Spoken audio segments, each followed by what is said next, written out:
Bonjour et bienvenue à tous à notre Impulsion Home. Si vous ne connaissez pas l'Église Impulsion, sachez que notre cause est de faire connaître Jésus par des connexions dans une culture urbaine. Alors je vous souhaite un très bon culte et place à la louange.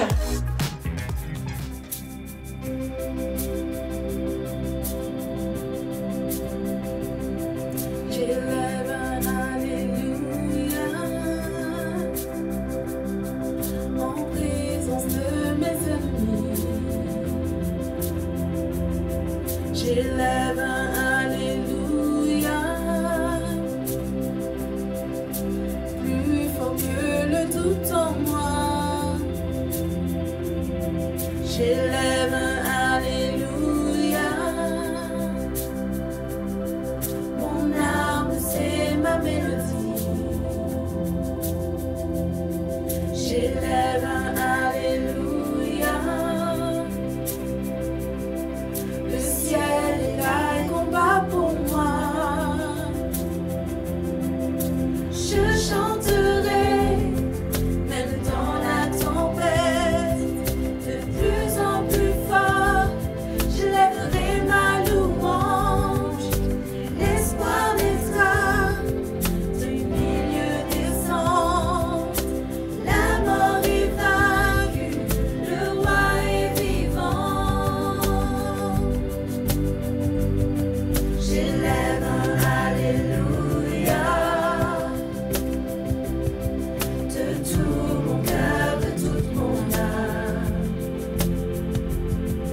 j'élève un alléluia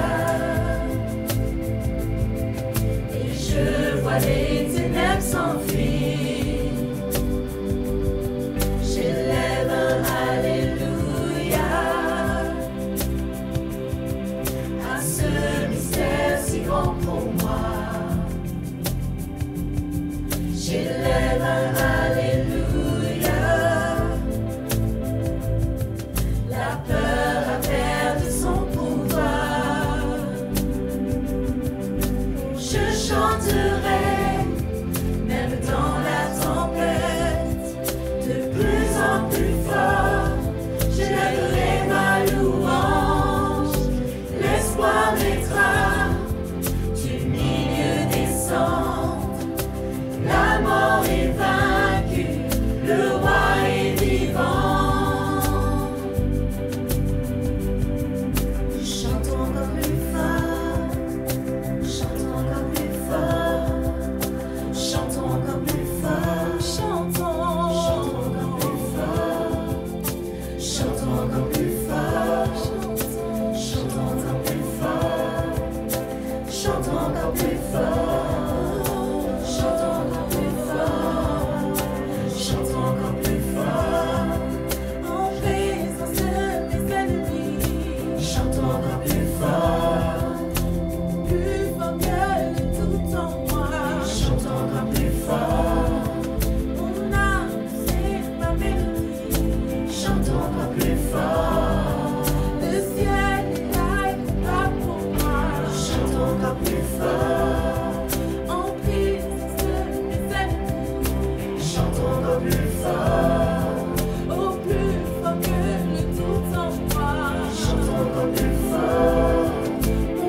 chantons encore plus fort. Oh, plus fort que le tout en nous. Chantons encore plus fort. Chantons, nous chantons. Chantons encore plus fort.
Grâce quand mon cœur traverse le feu.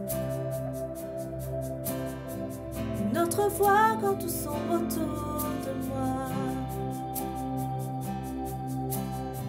Et quand je pense à la différence entre qui j'étais et qui je deviens, je sais que je serai jamais seule.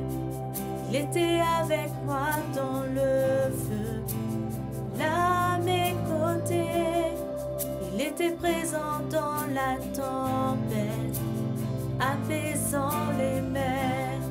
Et s'il m'arrive un jour d'oublier, prix payé pour moi, il y a la croix qui porte à le poids, le sauveur mort à ma place. Il est avec moi dans le feu.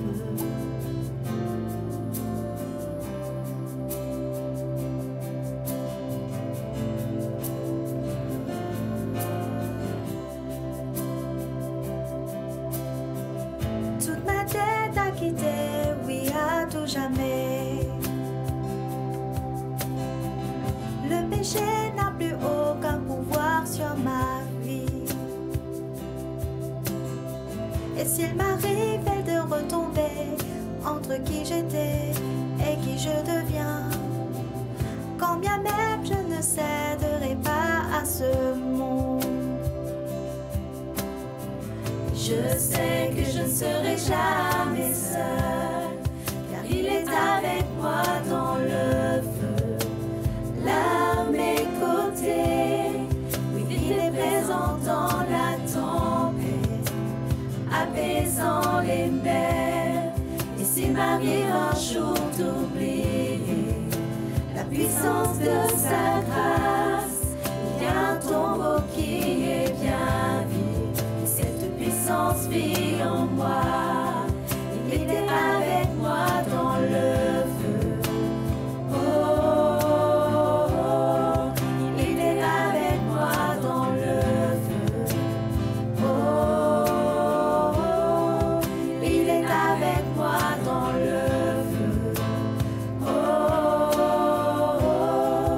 Il est avec moi dans le feu.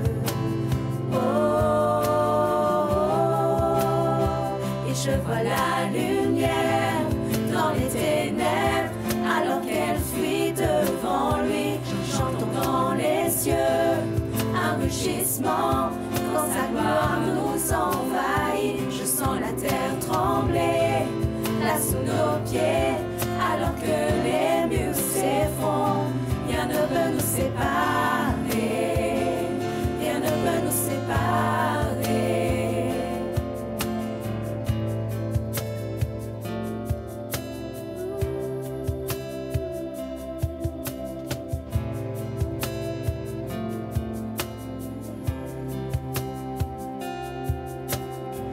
Il n'y a aucun autre nom que le nom de Jésus.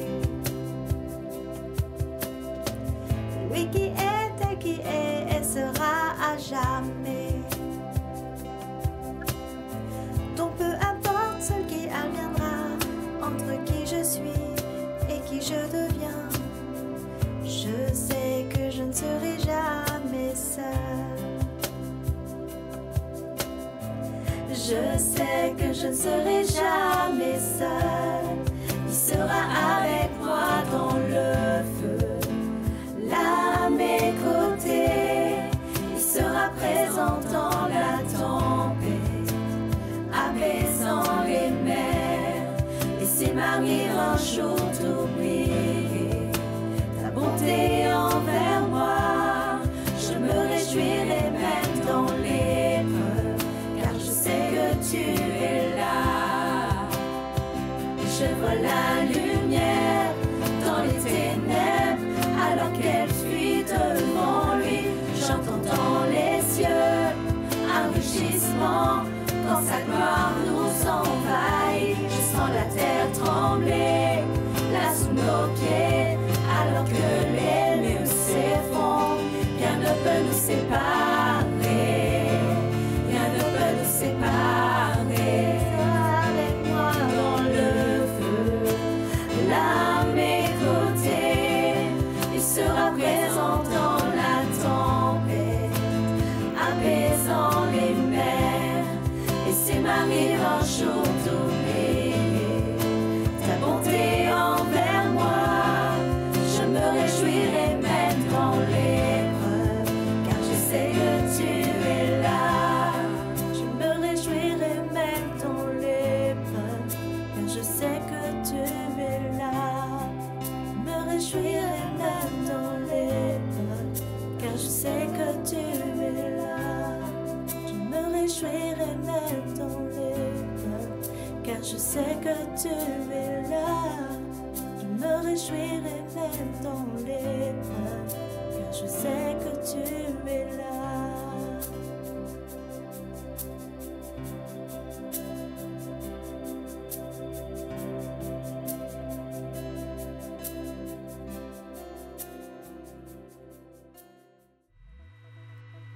Merci à notre équipe de louanges pour ce temps précieux dans la présence de Dieu.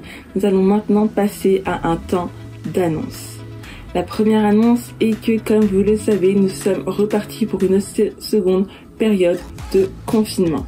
À l'heure actuelle, à l'heure où je vous parle, nous ne savons pas encore quel sera l'avenir de nos activités en présentiel, mais nous continuons d'être présents en ligne. Donc, quoi qu'il arrive, nous continuons de faire avancer le royaume de Dieu, nous continuons d'être présents et de nous réunir, cette fois-ci, en ligne. On vous donnera toutes les informations nécessaires pour la suite sur nos différents réseaux sociaux, notre site internet, donc restez informés. La deuxième annonce est que nous continuons l'accompagnement pastoral. Donc si vous avez à cœur de faire accompagner, sachez qu'il y a toute une équipe qui est là pour prendre soin de vous et pour vous écouter. Donc n'hésitez surtout pas à nous contacter via nos réseaux sociaux, via notre adresse mail, via notre numéro de secrétariat que vous pouvez retrouver sur nos différentes plateformes et nous serons là pour prendre soin de vous. Je vous laisse maintenant avec le message. Et bonjour à tous, Église Impulsion et tous ceux qui nous regardent sur Facebook, sur YouTube ou sur le Top Chrétien. J'espère que vous allez bien et j'espère que vous êtes bien installés pour entendre maintenant la parole de Dieu. Alors, on vit des temps qui sont particuliers. J'ai conscience qu'on vit des temps qui sont spéciaux. Mais écoutez bien ceci, j'ai une parole pour nous aujourd'hui. Et le message que j'ai sur le cœur s'intitule « Posséder surnaturellement des territoires ». Alors écoute-moi bien, je voudrais que tu déclares ceci avec moi, que tu le dises avec moi, que tu prononces ces paroles avec moi. Posséder surnaturellement des territoires. Et je voudrais qu'on prie ensemble avant d'aller plus loin et de plonger dans la parole de Dieu. Père, merci pour ta présence. Saint-Esprit, merci parce que tu es au milieu de nous. Je prie maintenant pour que tu bénisses nos oreilles afin que nous entendions ta parole, que tu bénisses nos cœurs afin que nous la recevions et que tu nous donnes, Seigneur Jésus, d'être transformés par la puissance de ton Saint-Esprit au nom de Jésus et que tous ceux qui regardent disent Amen avec moi. Alors, vous le savez, ou si vous ne le savez pas, je vous le dis, j'aime les Marvel, j'aime les Avengers, les films de super-héros, ça c'est ce que j'aime, ok?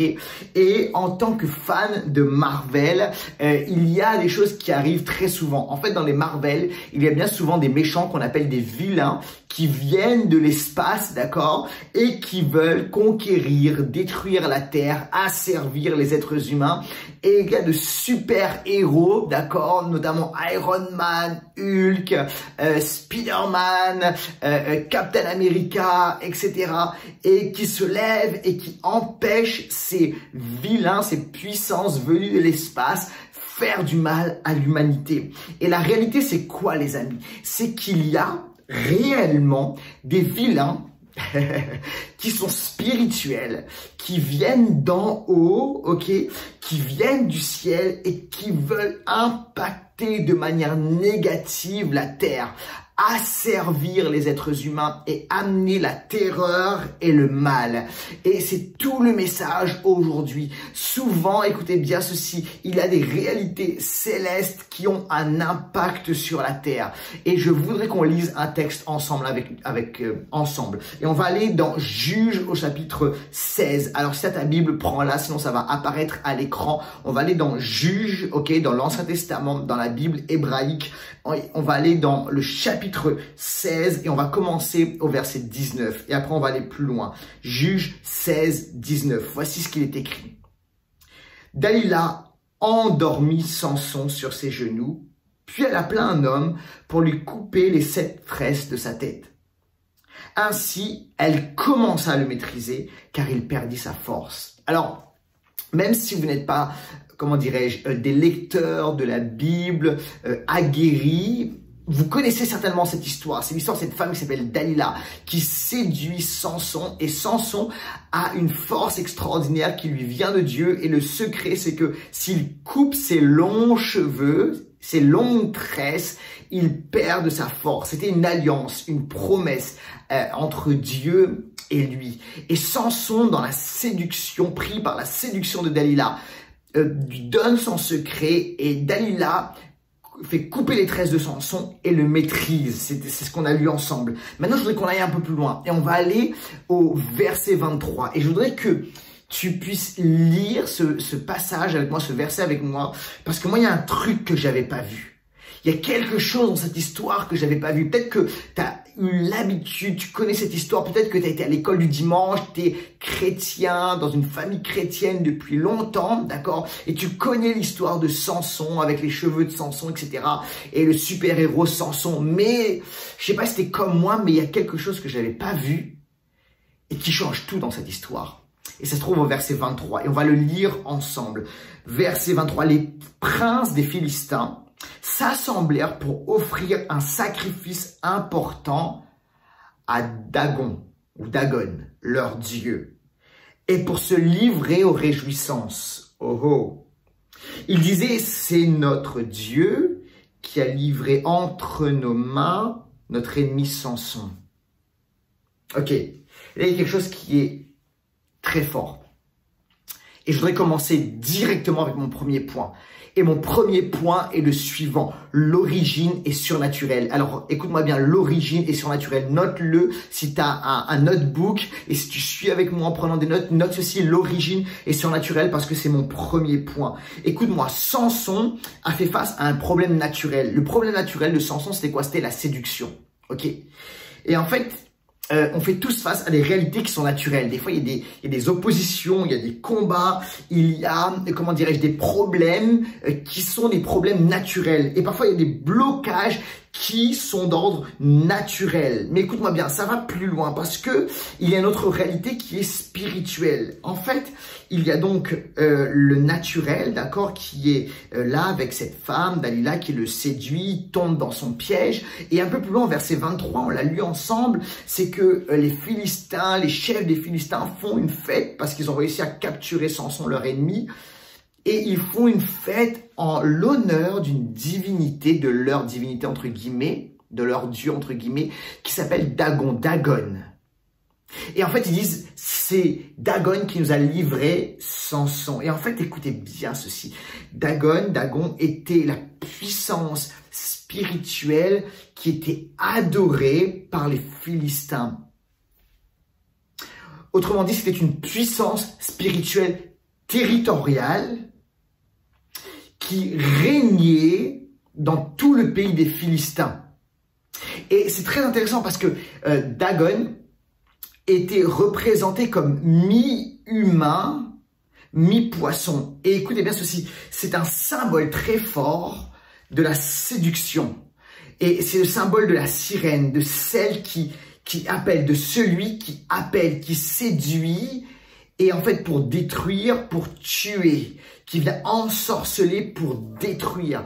Et Dagon est cette puissance spirituelle qui est représentée par la séduction. En fait, écoutez bien ceci, il y avait une puissance spirituelle, autrement dit un vilain spirituel venu du ciel, qui règne dans le ciel et qui a un impact sur la terre des Philistins, qui lançait une puissance de séduction forte. Et en fait, c'est très parlant, parce qu'écoutez bien ceci, si vous ne croyez pas, relisez Juge 16, et allez au premier verset, au début, dans les premiers versets. Dès que Samson entre dans le pays des Philistins, Samson fait quelque chose de particulier, il va vers une prostituée. En fait, ça montre quelque chose, c'est que il y avait une emprise de séduction très forte sur le pays des Philistins, à cause de cette puissance spirituelle. En fait, mon point est le suivant, c'est qu'il y avait, oui, un problème naturel, qui est représenté par Delilah. Mais il y avait une puissance surnaturelle, spirituelle, et Samson l'a pas vu, et c'était Dagon. C'était une puissance territoriale. Et en fait, Samson est entré littéralement en conflit, mais il l'a pas vu, avec cette puissance spirituelle territoriale. Et en fait, les Philistins, les princes des Philistins ont compris, et ils avaient raison quand ils ont dit c'est Dagon qui nous a livré Samson. Et ils avaient totalement raison. Écoutez bien ceci, les amis, c'est qu'il y a des combats dans le naturel, mais le problème est souvent, écoutez bien ceci, une possession surnaturelle de territoire. Et écoutez bien, il y a parfois sur des peuples, il y a parfois sur des groupes d'individus, il y a parfois sur des villes, il y a sur des pays, il y a sur des régions, des puissances territoriales. Et ces puissances territoriales, qu'est-ce qu'elles font? Elles influencent des pensées, elles influencent des comportements, parfois des comportements de violence, de terreur. Ces puissances territoriales influencent par des addictions, par exemple comme l'alcool, comme la drogue. Elles influencent par certains types de péchés. Et là, Dagon, c'était le péché de l'impureté sexuelle. Elles influencent parfois par des idéologies. Et écoutez bien, parfois on fait face à des blocages dans le naturel, puis on comprend pas. On essaie de défoncer des murs et des portes dans le naturel, et en fait on se dit je comprends pas pourquoi ça bloque, j'avais ce projet et tout allait bien, puis j'ai l'impression que Dieu était avec moi, puis ça bloque, puis tu dis c'était pas le plan de Dieu. Écoute-moi, le problème parfois c'est que c'était le plan de Dieu, mais il y a eu une opposition qui était une opposition spirituelle. Et toi et moi parfois on voit juste les réalités qui sont naturelles, et on doit voir qu'il y a des puissances territoriales qui s'opposent à l'Église, aux enfants de Dieu, au royaume de Dieu, à ceux qui croient en Jésus-Christ, à ceux qui croient en l'Éternel, à ceux qui mettent leur foi dans la Bible, qui est la parole de Dieu, et ils veulent empêcher l'avancement du royaume de Dieu, comme pour Samson. Écoutez bien ceci. Il y a quelques temps de cela, il y a 3 ans de cela, j'ai vécu cela, j'ai vécu un blocage. On était, en tant qu'Église, sur le point d'avoir un local extraordinaire dans le 11e arrondissement de Paris. C'était un super local, grand, avec des bureaux sur 2 niveaux. C'était une ancienne galerie d'art. C'était très parisien, exactement tout ce que j'aime. Écoutez bien ceci, on était sur le point d'avoir ces lieux. Et pour moi, c'était un rêve. Et on voulait ce local, et on priait pour ce local, et on désirait ce local. Mais écoutez bien ceci. Alors qu'on était sur le point de l'avoir, quelque temps auparavant, l'église était en feu. Elle priait pour le quartier, elle priait pour l'endroit où on était, on faisait du social, on allait distribuer de la nourriture à ceux qui étaient dans le besoin. L'église était en feu. Mais écoutez bien ceci, un soir, une nuit, je suis là et je suis réveillé. Et en fait, j'entends littéralement, c'est difficile à expliquer, mais c'est comme si j'avais une radio dans la tête. C'est comme si j'avais une radio à l'intérieur de ma tête. Et écoutez bien ceci, je vais très bien, ok? Je suis quelqu'un de sensé, je suis quelqu'un de saint d'esprit, ok? Tout va bien pour moi. Mais à ce moment-là, c'est comme si j'avais une radio dans la tête. Et j'ai entendu littéralement une voix à l'intérieur de ma tête qui m'a dit ceci.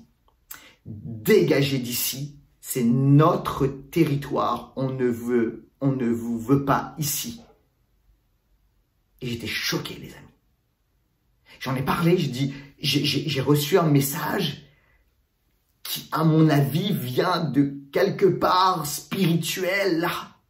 J'en ai parlé à l'équipe. Écoutez bien, alors qu'on était sur le point d'avoir ce local, le propriétaire a changé d'avis, les choses se sont emballées.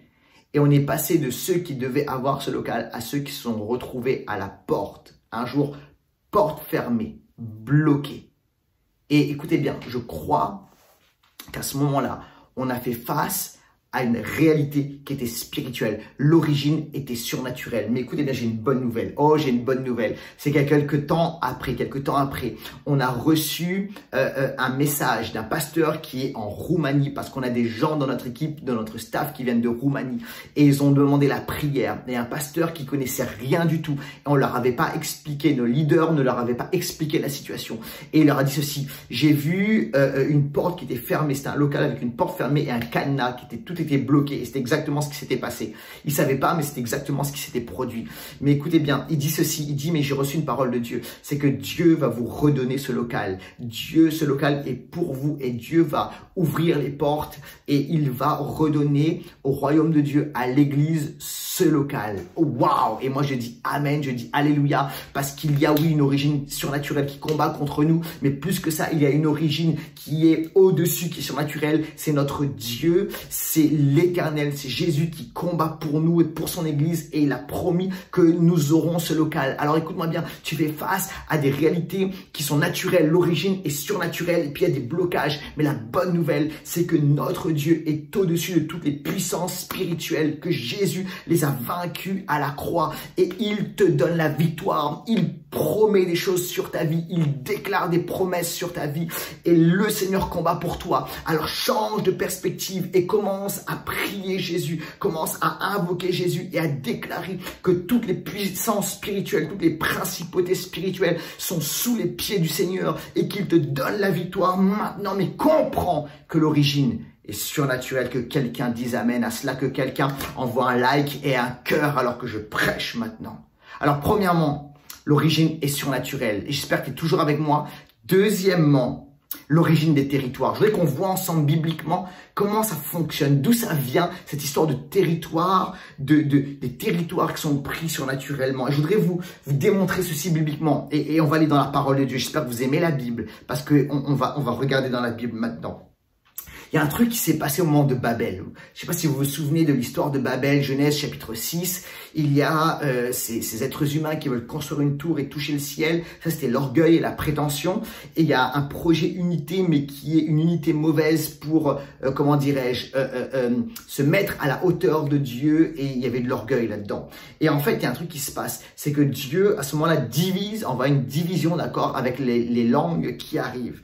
Et ça, c'est ce qui prend place dans Genèse au chapitre 6. Mais il y a un texte qui est toujours dans la Torah, toujours dans la Bible hébraïque et qui se trouve dans le Deutéronome et qui est très puissant, les amis.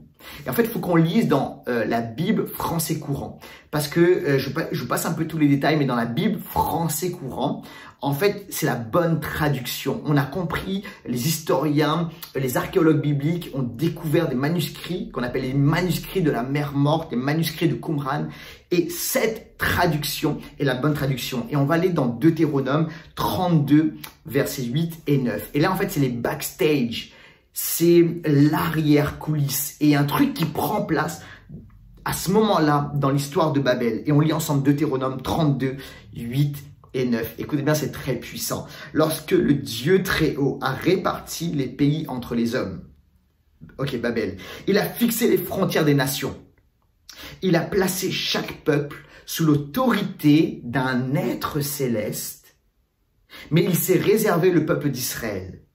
Il l'a pris sous sa protection, les descendants de Jacob. Waouh! C'est très fort, les amis. J'espère que vous l'avez, j'espère que vous le saisissez. Écoutez bien, Dieu dit, ok, il crée les territoires, il crée les peuples à partir de Babel, au moment de Babel.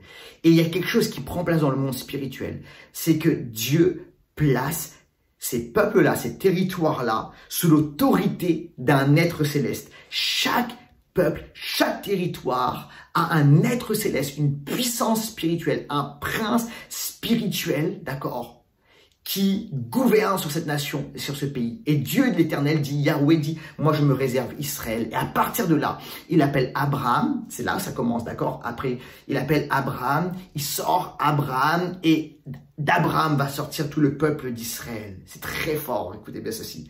Alors ça veut dire quoi, les amis? Ça veut dire qu'il y a des territoires qui sont sous l'emprise d'êtres spirituels. Le problème, c'est quoi? C'est qu'il y a des êtres spirituels. Ces êtres spirituels sont rebellés contre Dieu.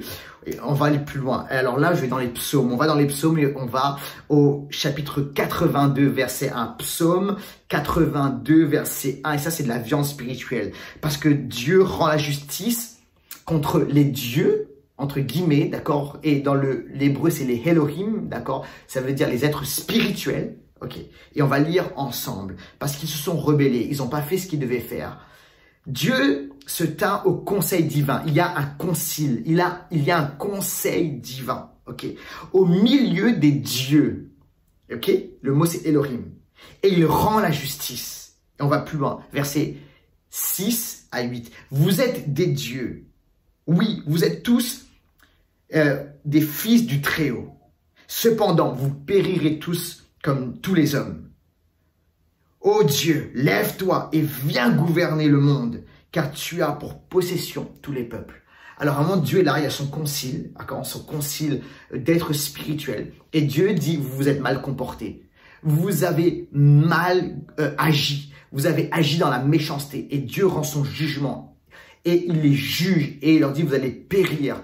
Et je vais vous juger. Et en fait, c'est ce qui se passe à ce moment-là. Pourquoi? Parce que ces principautés spirituelles qui devaient régner sur des villes, sur des territoires, sur des peuples d'une bonne façon, se sont rebellés contre Dieu, ont voulu prendre la place de Dieu et ont agi avec méchanceté. Est-ce que vous comprenez ça? Et Dieu établit un jugement. Et alors, qu'est-ce qui se passe? Jésus arrive. Il arrive dans l'histoire. Et Jésus vient pourquoi? Pour conquérir. Parce que le psaume dit aussi au verset 8, il dit Dieu, tu as pour possession tous les peuples. C'est-à-dire que Dieu dit, je vais reprendre tous les territoires, tous les peuples et toutes les villes. Ça, c'est une promesse qui est extraordinaire. Et Jésus arrive et il établit le royaume de Dieu sur terre. Et Jésus élargit le salut, plus seulement pour Israël. Israël est la lumière, est une lumière pour les peuples. Mais Dieu dit maintenant, j'ouvre mon salut pour Israël, mais également pour tous les peuples et pour toutes les nations. Et c'est pour ça qu'il est écrit ceci dans Matthieu, au chapitre 28, au verset 19. Allez donc, faites de toutes les nations des disciples. Est-ce que vous comprenez mieux ce passage? Baptisez-les au nom du Père, du Fils et du Saint-Esprit.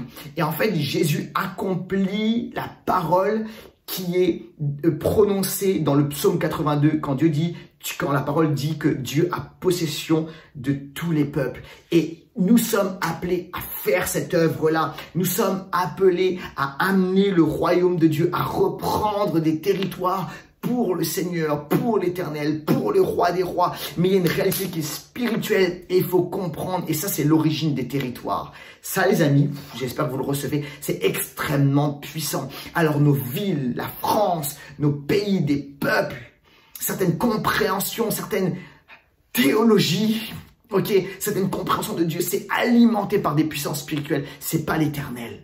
Et il faut comprendre cela, les amis. Et on fait face à cela dans le temps dans lequel nous sommes, dans la génération dans laquelle nous sommes. Nous devons comprendre cela. En tant qu'Église, on n'a pas à lutter contre la chair et le sang, mais contre les principautés, contre les dominations, d'accord, dans le monde spirituel. C'est ça, les amis. Et si on comprend ça, on va commencer à faire les choses différemment et on va commencer à prier différemment et à chercher Dieu différemment. Et ça, c'est l'origine des territoires. Maintenant, je vais dans mon troisième point, j'espère que vous êtes toujours avec moi. Mon troisième point est le suivant, reprendre des territoires. Parce qu'en fait, les amis, on a compris que l'origine est surnaturelle.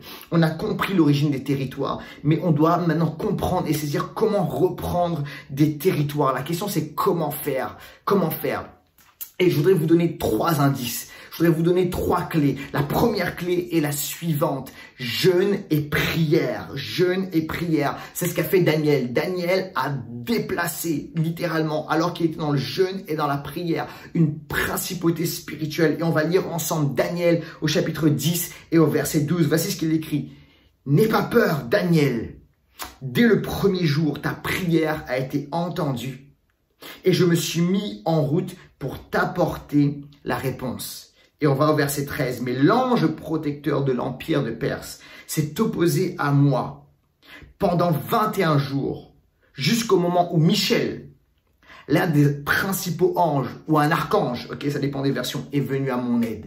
Regardez ce qui prend place. Daniel se met à prier. Il fait quelque chose qui s'appelle le jeûne de Daniel, d'accord? C'est lui qui l'a inventé. Fruits et légumes, eau, d'accord? Et il prie.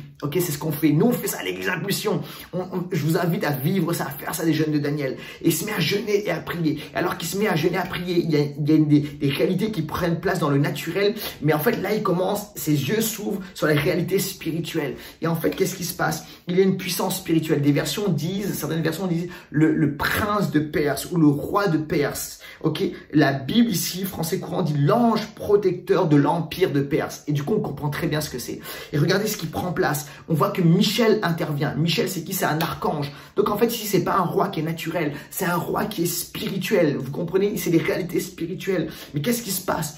En fait, il est déplacé. Cette puissance spirituelle est déplacée comment et quand? À partir du moment où Daniel se met à prier et à jeûner. Écoutez bien ceci. Alors que tu vas jeûner et prier, tu sais ce qui va se passer? C'est que tu vas voir les réalités spirituelles. Tu vas avoir une compréhension du monde spirituel et Dieu va te donner des stratégies, il va te donner des clés, il va te donner des solutions pour littéralement déplacer ces puissances spirituelles. Alors en tant qu'Église, et alors qu'on vit dans des saisons où c'est trouble partout, où il y a de l'anxiété, où c'est anxiogène, en tant qu'Église, c'est notre rôle maintenant de nous lever et de jeûner et de prier et de chercher Dieu et d'avoir les stratégies de Dieu pour la paix, pour le royaume de Dieu, pour l'amour, pour la réconciliation, pour un changement d'atmosphère. Jeûnons et prions, c'est ça les amis. Alors premièrement, jeûne et prière, première clé. Deuxième clé, j'espère que tu es toujours avec moi. Prendre des territoires. On doit prendre des territoires les amis. Alors écoutez-moi ceci, Dieu m'a donné une parole prophétique, il nous a dit ceci, c'est qu'on va reprendre le territoire du 11e, le local du 11e arrondissement. Et c'est le temps maintenant pour l'église de prendre des territoires. Ça veut dire quoi? Ça veut dire, je crois que en tant que église, en tant que peuple de Dieu, en tant peut-être œuvre de compassion chrétienne, il faut prendre des territoires, il faut acheter des locaux. Si tu es un chrétien, achète des biens immobiliers. Écoute-moi bien, c'est le moment de prendre littéralement des territoires et pas juste, tu sais, comment dirais-je, être à la merci des uns et des autres, mais prenons des territoires. C'est le moment d'acheter des lieux, d'acheter des locaux et d'établir littéralement des lieux forts de prière, de louange, où il y a la présence de Dieu, où il y a de la compassion, il y a de l'amour, où on restaure ceux qui sont brisés, délaissés. C'est le moment de le faire. Et en tant qu'église, l'église Impulsion, nous avons ce projet de prendre des territoires maintenant littéralement. Et prendre des territoires, ça veut dire quoi? Ça veut dire qu'on doit amener le royaume de Dieu dans toutes les sphères, partout. L'église n'est pas juste à rester entre nous dans nos quatre murs et à vivre notre petite réunion kumbaya, etc. juste entre nous, le petit peuple. On doit aller dans toutes les sphères, dans les médias, dans le sport, dans l'art, dans l'éducation, dans tout ce qui touche à la famille, tout ce qui touche à la politique. Et on doit aller dans toutes les sphères où Dieu, littéralement, nous envoie dans le business. Et on doit amener les valeurs du royaume de Dieu. On doit amener Jésus. Et là, qu'est-ce qu'on fait? On prend des territoires. On peut pas être spectateur et dire « Ah, ça c'est juste l'ennemi, ça c'est les ténèbres, on peut pas aller là-dedans parce que c'est corrompu, etc. » C'est corrompu parce qu'on laisse faire. Et en tant qu'église, écoute-moi bien, Dieu t'appelle. Tu as un appel de Dieu pour aller dans une sphère particulière et amener Jésus, amener son royaume, amener ses valeurs. Ça c'est fort. On doit prendre des territoires. Et la troisième clé, les amis, c'est quoi? C'est qu'on doit vivre une vie de disciples et on doit faire des disciples. On est appelé à faire des disciples, c'est notre rôle et c'est notre job. Jésus a dit quelque chose, il nous a dit d'aller et de faire, de prendre des territoires, de faire de toutes les nations des disciples. Jésus nous donne la clé ici pour reprendre des territoires. Il dit, faites de toutes les nations des disciples. Et notre rôle, écoutez bien ceci, c'est de faire des disciples. Pas juste faire des gens qui vont nous regarder le dimanche et consommer. Et comprenez bien qu'il n'y a rien de mal à consommer. Mais le problème, c'est que si juste on fait consommer, ça sert à rien. On est des chrétiens et on mange, on devient gras, ok? Mais le Seigneur nous appelle à être des disciples, c'est-à-dire à faire également des disciples, à pratiquer ses œuvres, à faire ce qu'il nous a demandé de faire. Et ça veut dire quoi être un disciple de Jésus? Jésus nous a donné les clés, il nous a dit ce qu'on devait faire. Et on doit faire la même chose que Jésus. On doit prêcher le royaume, on doit guérir les malades, on doit chasser les démons, on doit s'opposer à la corruption politique et religieuse, on doit amener des œuvres de compassion, on doit amener le royaume de Dieu partout. C'est ça littéralement, et on est amené à faire des disciples, on est amené à enseigner cela, et ça c'est vivre le modèle rabbinique. On doit avoir littéralement, recevoir l'enseignement de Jésus, et alors qu'on l'a reçu, on le transmet à d'autres. Et c'est le moment en tant qu'église de faire des disciples. Et l'église Impulsion, écoutez bien ceci, je vous le dis là, on va entrer dans une phase, je vous en parlerai, mais on va entrer dans une phase nouvelle où on va plus que jamais travailler à faire des disciples. Et le Seigneur nous a donné des stratégies pour cela. Et on va vous expliquer ceci, comment faire des disciples, parce qu'on veut être plus qu'une église ou comment dirais-je, on se rassemble juste le dimanche. On va être une église qui fait des disciples et qui envoie des disciples qui vont eux-mêmes faire des disciples. Parce que Jésus nous a dit, c'est de cette façon qu'on va amener le royaume de Dieu sur terre. Les amis, je voudrais finir avec ceci. On va reprendre des territoires parce que je crois qu'on est dans des temps où littéralement le Seigneur nous appelle à reprendre des territoires, où le royaume de Dieu s'établit sur terre. Et quelque chose qui me montre que le royaume de Dieu s'établit sur terre, on voit ce qui prend place tout autour de nous et on est dans des moments où la lumière va, les ténèbres s'épaississent, mais la lumière va briller plus fort encore. Est-ce que vous le recevez? La lumière de Jésus va briller plus fort qu'auparavant et le royaume de Dieu va s'établir plus que jamais sur terre. Il y a quelque temps de cela, alors que, pareil, des temps troubles, on était au moment des incendies en Australie et toutes sortes d'animaux et la nature brûlée, c'était juste horrible. Et il y avait aussi des conflits géopolitiques. Et là, je me souviens, je regardais tout ça et j'étais un peu peiné, j'étais triste de tout cela. Et je me souviens, je vais dans ma cuisine et je fais juste une simple prière. Je me dis, Seigneur, qu'est-ce qui prend place dans ce monde en ce moment? Ça va pas. Et juste ça. Et quelques minutes plus tard, très peu de temps plus tard, mon garçon, mon fils Augustin, qui à l'époque avait presque 6 ans, mais il en avait encore 5, est arrivé dans la cuisine et comprenez que Augustin, ok, comme son prénom l'indique, c'est un vrai français. C'est pas un anglais, il parle pas anglais, d'accord? Il sait compter jusqu'à peut-être 10, maximum 12 en anglais, ok? Et il sait dire « My name is Augustine », ok? C'est à peu près tout, ok? Mais il parle pas anglais, ok, Augustin? Il arrive dans la cuisine et il vient vers moi et il me dit ceci. « Papa », et je dis quoi? Et il me dit ceci. « The king is coming, the king is coming, the king is coming ». Et je le regarde. J'ouvre mes yeux. Je dis, qu'est-ce que tu dis? Il me dit, the king is coming, the king is coming. Le roi arrive, le roi vient, le roi revient. The king is coming, le roi arrive. Et je dis, mais où est-ce que tu as entendu ça? Est-ce que c'est une chanson à la radio, un truc? Elle me dit, non. Je dis, mais pourquoi tu dis ça? Elle me dit, je sais pas, papa. The king is coming, the king is coming. Et là, waouh! J'étais dans ma cuisine, le Saint-Esprit me parle et me dit que oui, les ténèbres s'épaississent, mais le Seigneur établit son royaume, la lumière va briller plus que jamais. Le royaume de Dieu s'établit sur terre.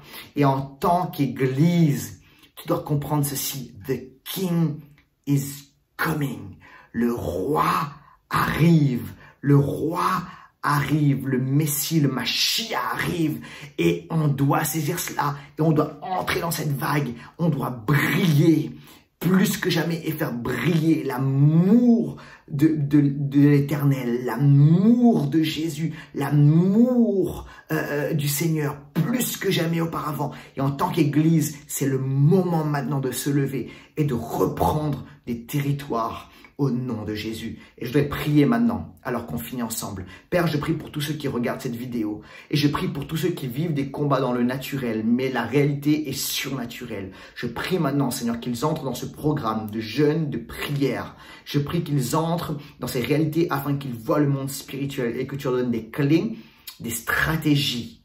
Seigneur, je prie maintenant pour tous ceux qui littéralement, peut-être sont comme Samson dans la séduction et savent pas comment faire. Je prie que tu leur donnes la capacité de voir peut-être les dagons spirituels.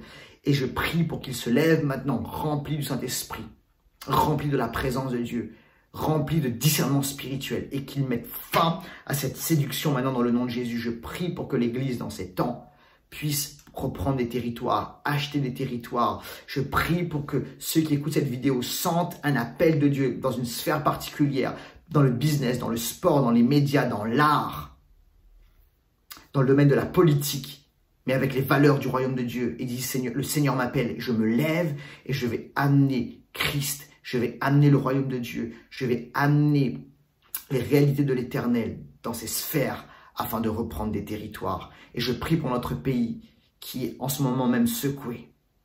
Je prie pour les tensions, Seigneur. Je te demande de changer l'atmosphère.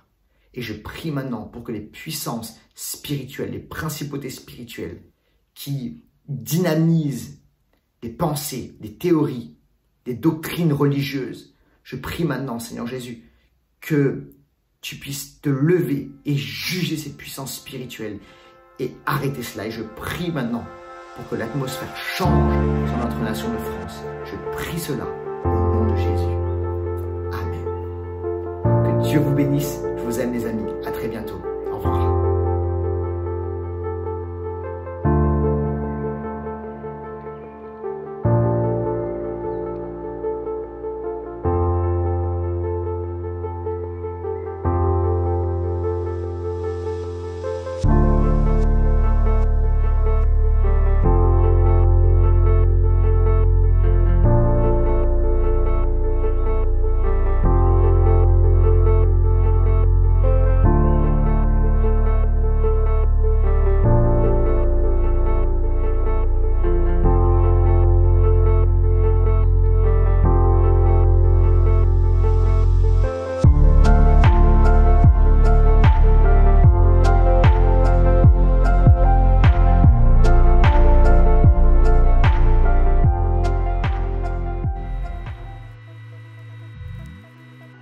Merci à tous d'avoir suivi notre célébration en ligne. Nous tenons particulièrement à vous remercier pour votre générosité dans les dîmes et les offrandes. Sachez qu'à l'Église Impulsion, nous avons beaucoup de projets, que ce soit pour la famille, la jeunesse ou encore la musique. Nous tenons vraiment à faire grandir ces projets et pour les faire grandir, nous avons besoin de vous, que ce soit par la prière, mais aussi par vos dîmes et vos offrandes. Alors si vous souhaitez participer à ces grands projets, vous pouvez nous donner tout simplement en allant sur notre site internet par PayPal ou bien nous contacter pour avoir nos coordonnées bancaires. Merci encore et je vous souhaite une très bonne journée.